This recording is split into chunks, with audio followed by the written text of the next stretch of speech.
ये सब जो हो रहा है क्या है?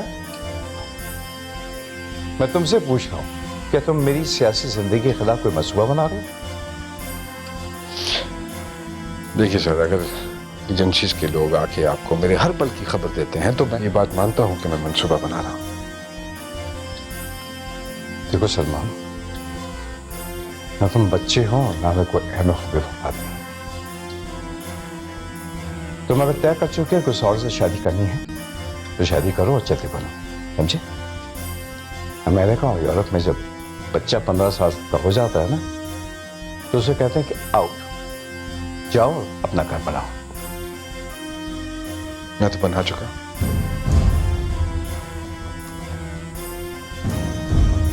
अगर तुम उस तलाक याफ्ता औरत के लिए घर बना चुके हो तो उसको लेके जाओ ना अपने साथ में, ले जाओ सके। सर आप समझ नहीं रहे हैं कि उसकी किताब के आने से आपको एक नई जिंदगी मिलने वाली है। प्लीज थोड़े दिनों के लिए इंतजार कर लीजिए। For God's sake, Salman, for God's sake। एक औरत की जाती दुख भरी डायरी मुझे क्या जिंदगी देगी? मुझे फॉर योर इंफॉर्मेशन, ये सियासत और पॉलिटिक्स जो है ये मेरे लिए शुक्र दे रहा है, पास टाइम है, वक्त गुजारने का अच्छा तरीका है, अच्छा तरीका है। Media, social life, lunches, dinners, इस उम्र में बंदे को सब कुछ चाहिए होता है और सियासत ये मुझे सब दे रही है। आई एम सॉरी टू से सर, ये सियासत से फ्लर्ट करने वालों ने ही सियासत को तवाइफ बनने पर मजबूर किया है। सियासत कब कब तबाह बनी और कब नहीं बनी, इसका हिसाब मैं जानता हूं। अदालत के हवालों में हम देखते रहे कब कब सियासत किस किस के हाथों चौराहे पे बिकती रही और कितने दामा बिकती रही, किसके के हाथों बिकती रही। मुझे बड़े अफसोस से कहना पड़ रहा है सर कि फैसले करते करते आप भी इस टोले में शामिल हो गए, इस टोले में जिन्होंने सियासत को अगवा करके सियासत को घर की लौंडे की तरह इस्तेमाल किया है। नहीं, मैंने सियासत में कदम रखा है तो सियासत पाक करने के लिए रखा है। तो फिर इसीलिए मैं आपसे रिक्वेस्ट कर रहा हूं सर, ज़हरा की किताब को आने दीजिए, उसको वून कीजिए, देखिए आपके लिए क्या चांस बनने वाला है। और ये लोग जिन्होंने सियासत को तवाइफ बनने पर मजबूर किया है किस तरह से मुंह छुपाते फिरेंगे। ये जितोई वडेरे, उस किताब में ऐसा क्या कुछ लिखा है, क्या कुछ लिखा है? प्लीज चंदन इंतजार कीजिए, I request you, please sir.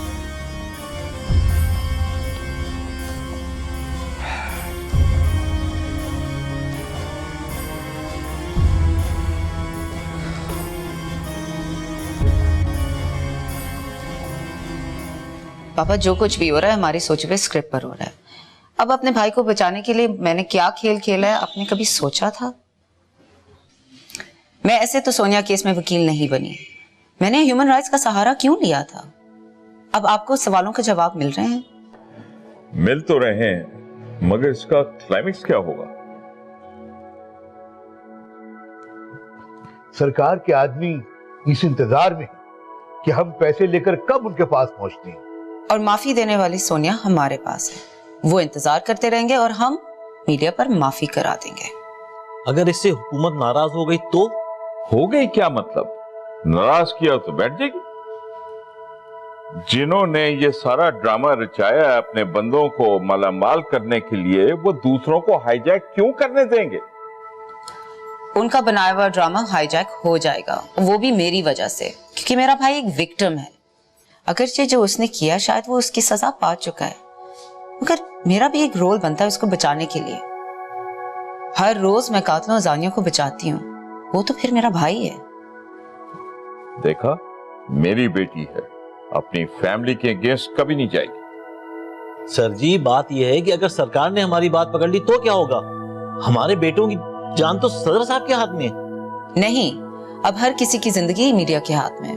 Media चाहे तो आर्मी और रेंजर्स को भी अदालत में ले आ सकते हैं। मगर बेटी, हमारे बच्चों की जान उनकी मुट्ठी में है। अगलों ने रातों रात जुल्फकार अली भुट्टो जैसे लीडर को फांसी पे लटका दिया।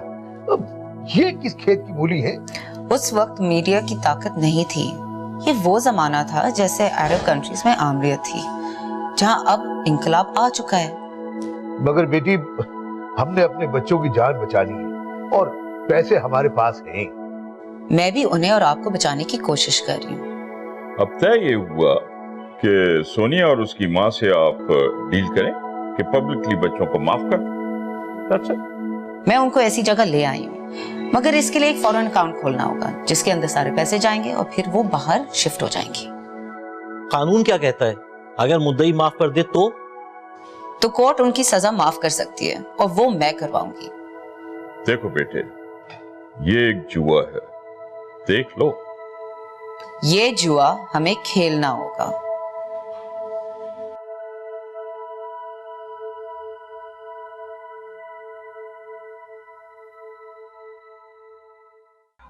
मैं आपसे सलमान, मैं आपसे मोहब्बत करती हूँ। मुझे कोई फर्क नहीं पड़ता कि आप मेरे साथ रहें या ना रहें। मैं हमेशा आपको चाहती रहूंगी।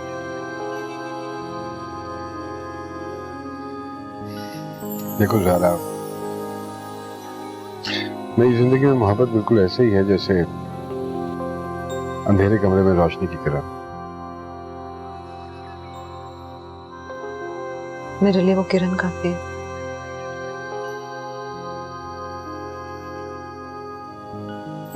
अगर आप चाहें तो आप आयशा से शादी कर सकते हैं। मुझे कोई एतराज नहीं।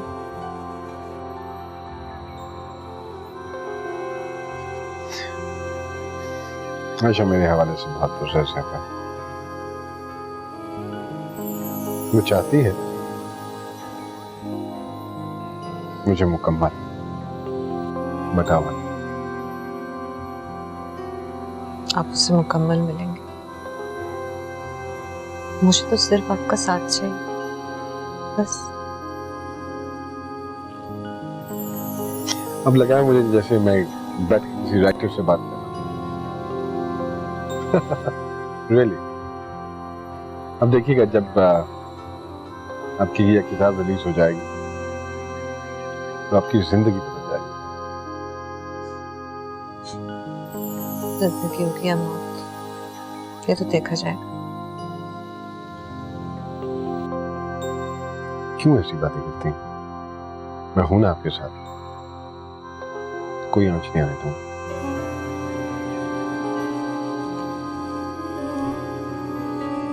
मेरी किताब में आपके मुतालिक कुछ ऐसी बातें जिससे शायद आयशा से दिल डिस्टर्ब हो जाए।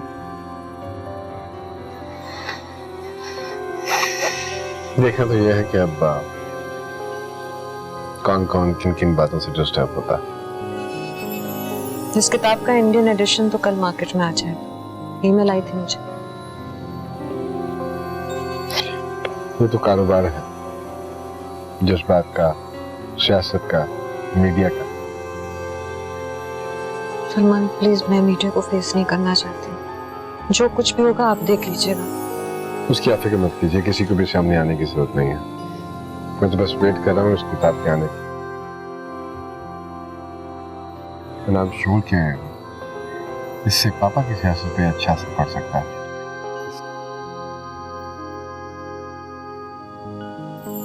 मैं जानती हूँ वो आपको मेरे साथ नहीं देखना चाहते।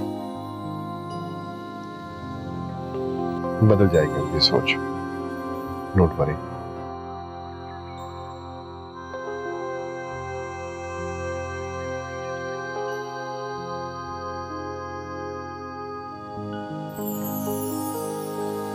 देखिए जी, मैं सदर साहब के कहने पे माफीनामे पे दस्तखत करने के लिए तैयार हूँ, लेकिन मैंने ये सुना है कि उन तीनों के वालिदैन के साथ करोड़ों रुपए की डील चल रही है। हमारा भी तो कोई राब्ता है ना उनसे। आप मुझे धमकी दे रहे हैं? नहीं जी, मुझे बिल्कुल ऐसा लगा था आप मुझे धमकी दे रहे हैं। मुझे आपसे बात नहीं करनी, मेरी सदर साहब से बात करवाएं प्लीज। ओके? अच्छी बात है कि आप लोगों ने इशू हुकूमत के हाथ में दे दी। लेकिन उन्हें ये तो पता चल गया है ना कि हम कहां पर हैं। इससे क्या फर्क पड़ता है? मैंने मीडिया को जमा कर दिया है, वक्त आने पे यहाँ कैमराज ही कैमराज होंगे। अब एक कदम उठाया है तो फिर पीछे नहीं हटना है। देखिए, आपका अकाउंट मैंने दुबई में खुलवा दिया है, फॉरेन अकाउंट है।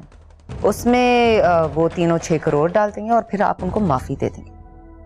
अभी माफीनामा तैयार हो रहा है और वो भी लीगल तरीके से। बस बेटा, तुम तो अब हमें जल्द अज जल्द दुबई शिफ्ट करा देना।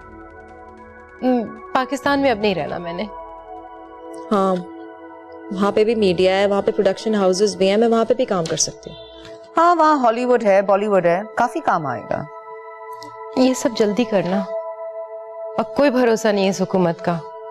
खामखा के लिए उन लोगों को कहीं उसने फांसी पे लटका दिया तो हम कहां से दुश्मनियां भुगताते फिरेंगे। देखिए, हुकूमत के हाथ एक सोने की मुर्गी आ गई है, वो उसको ज़िबा नहीं करेंगे। और हुकूमत का उनके पेरेंट्स के साथ पक्का राब्ता है, वो सोच भी नहीं सकेंगे कि हम उनके साथ डबल गेम खेल रहे हैं। देखना यह है कि हुकूमत और क्या कर सकती है। ये सिर्फ लम्हों का खेल है। जो चालाकी से खेलेगा वो मारा जाएगा और जो अक्लमंदी से खेलेगा वो जीत जाएगा। लेकिन ये लम्हों का खेल कब तक जारी रहेगा? I think about a week. तुम्हारा नाम एग्जिट कंट्रोल लिस्ट पे आ चुका है। अब मैंने सिर्फ कोर्ट से इजाजत लेनी है और तुम दुबई शिफ्ट हो जाओगी। माफीनामा तैयार हो रहा है। सच्ची बात पूछो बेटा तो बस हमें तुम्हारा ही आसरा है यहाँ पे। बस आप इरादा ना बदलें and please switch your phones of. Mobiles बंद कीजिए।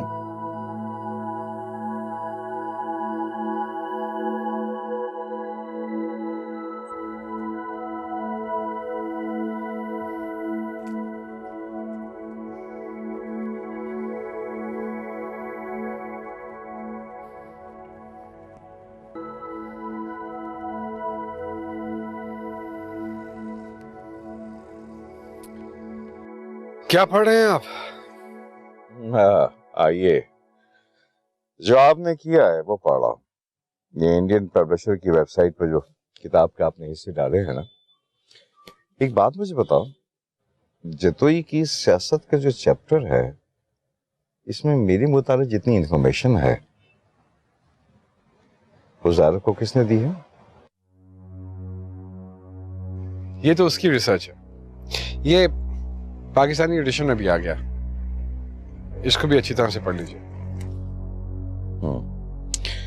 मगर इससे तो लगता है कि ये सब कुछ आपने लिखवाया है। जतोई को जिस तरह से एक्सपोज किया गया ना, उसके बाद जतोई जो है वो सियासत करने के काबिल नहीं रहेगा। आपके लिए रास्ते बनाने की कोशिश की है, अब आप पार्टी संभालेंगे। मैं तो सिर्फ ये सोच रहा हूं कि जतोई जब ये पढ़ेगा तो ये सारी बातें वो हजम कैसे करेगी। उसके पढ़ने के बाद उसका क्या रिएक्शन होगा। I'm afraid वैसे तुमने सही नहीं किया।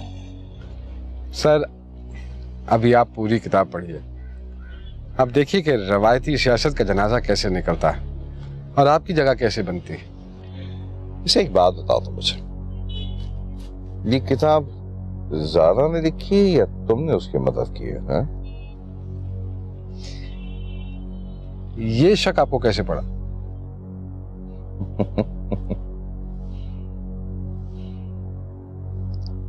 क्योंकि इंग्लिश बहुत अच्छी है।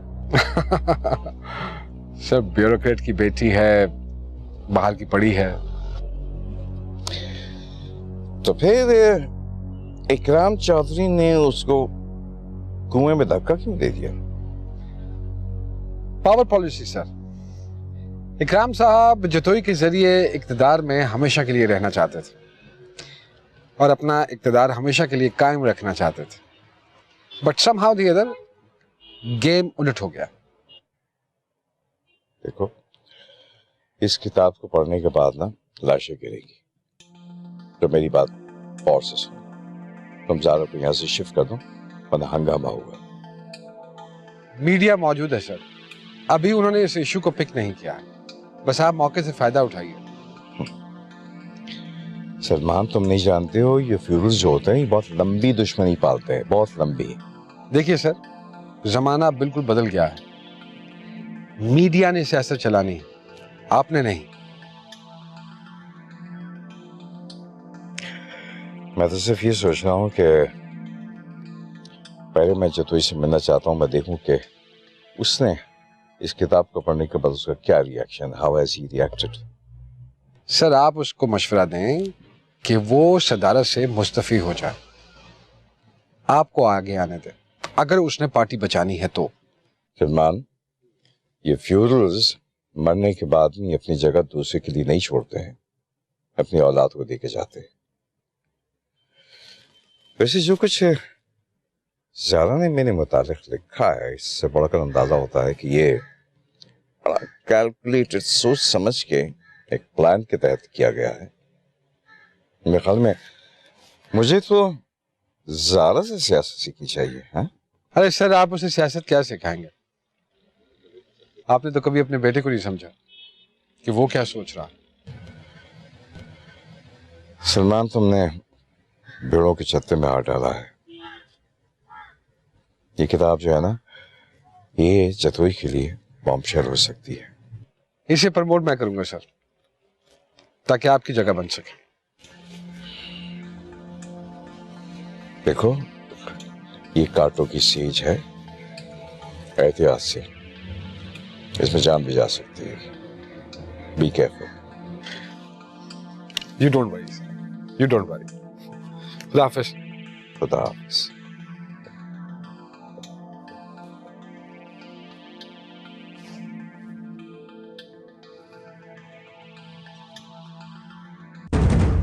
वो आपको छोड़ेंगे नहीं, वो आपसे हर सूरत में माफीनामा लिखवा कर ही रहेंगे और इसकी कीमत जो है वो कोई और वसूल कर रहा है।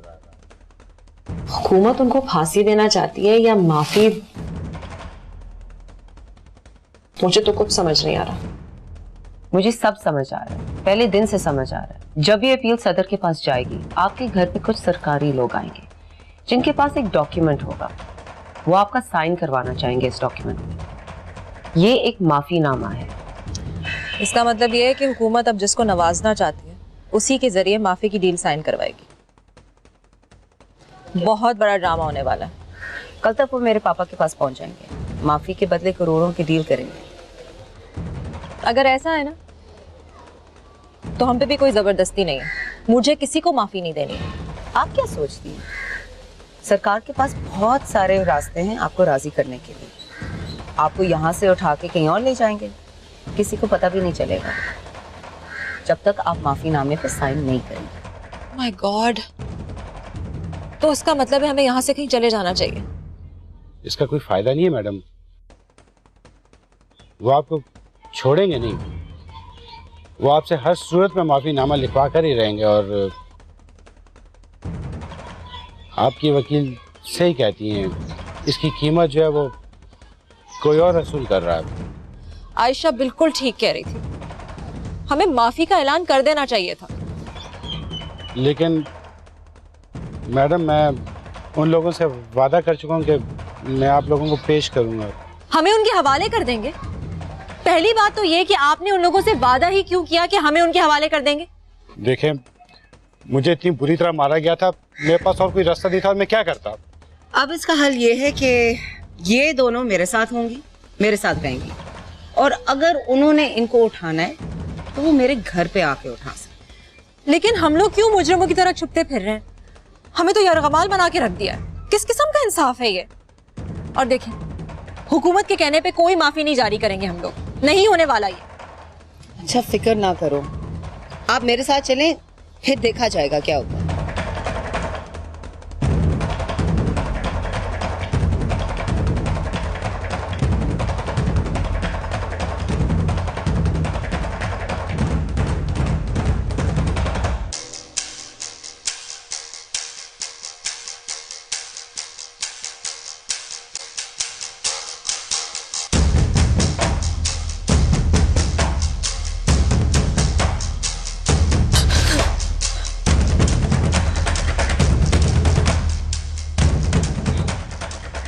मैं हूं तुम्हारे पास, डरने की कोई जरूरत, मैं साथ ही लेती हूँ अपने बच्चे के। जो कुछ उसने मेरे मुतालिक लिखा है वो कोई नई बात नहीं है। हम जागीरदारों पर ऐसे इल्जामात लगते ही रहते हैं, लेकिन जस्टिस साहब ये आधी किताब लगता है कि आपके घर में लिखी गई। जतोई साहब, मैं आपकी यही गलतफहमी मैं दूर करने आया हूं। गलतफहमी नहीं है जस्टिस साहब,